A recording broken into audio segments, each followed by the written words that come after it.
Assalamualaikum, and today I would like to present my title Strength and Power Development. So this is the learning outcome. The first one is describe the relationship between the main biomotor abilities and explain methods of strength training.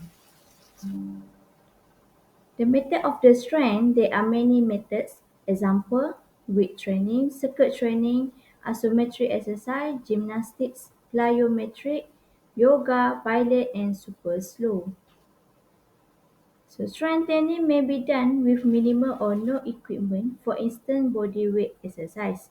Equipment used for strength training includes barbells, dumbbells, weight machines and other exercise machine, weighted clothing, resistance band, gymnastic apparatus, Swiss balls, rubber boards, Indian clubs, and hydraulic exercise equipment.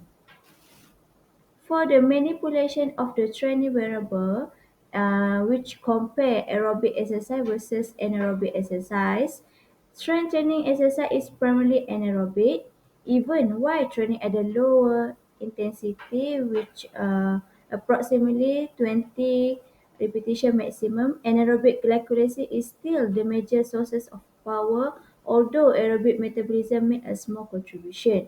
Weight training is commonly perceived as aerobic exercise because one of the common goals is to increase strength by lifting heavy weights.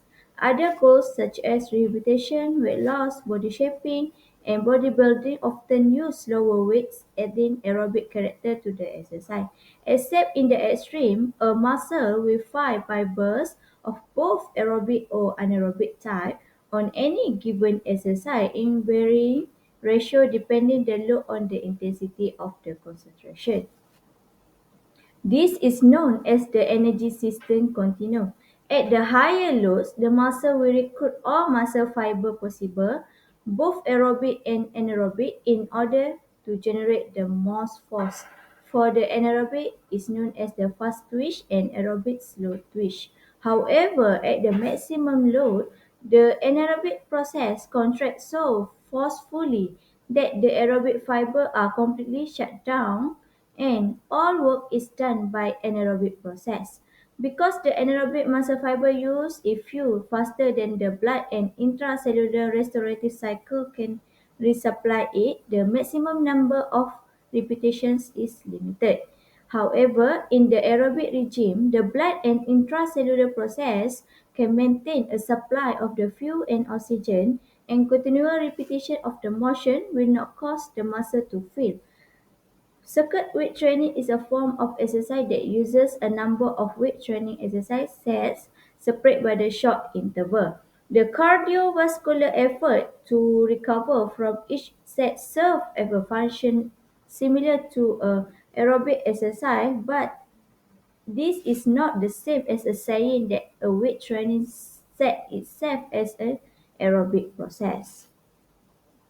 So for the implementation type of the strength training program, the first one is known as an absolute. This is the maximum force your musculature can exert for a particular action, whether it is press, a squat, or a pull.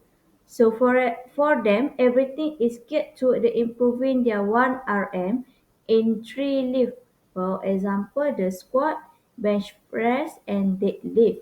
The ability to lift your coach up so you can clean behind it and push a big boulder that in your path require a high degree of absolute strength.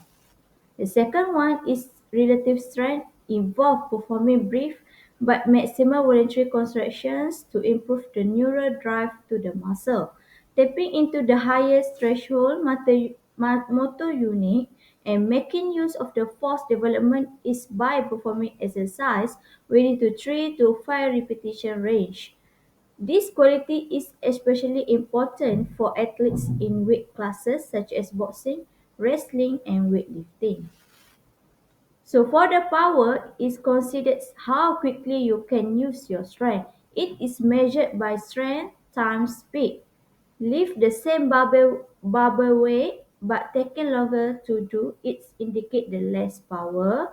So for instance, you can see how powerful we are by how high or far we can jump.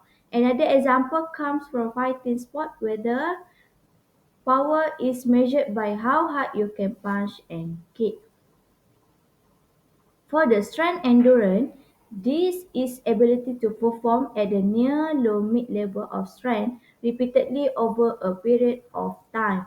It is the specific form displayed in activities which require a relatively long duration of muscle tension with minimal decrease in efficiency.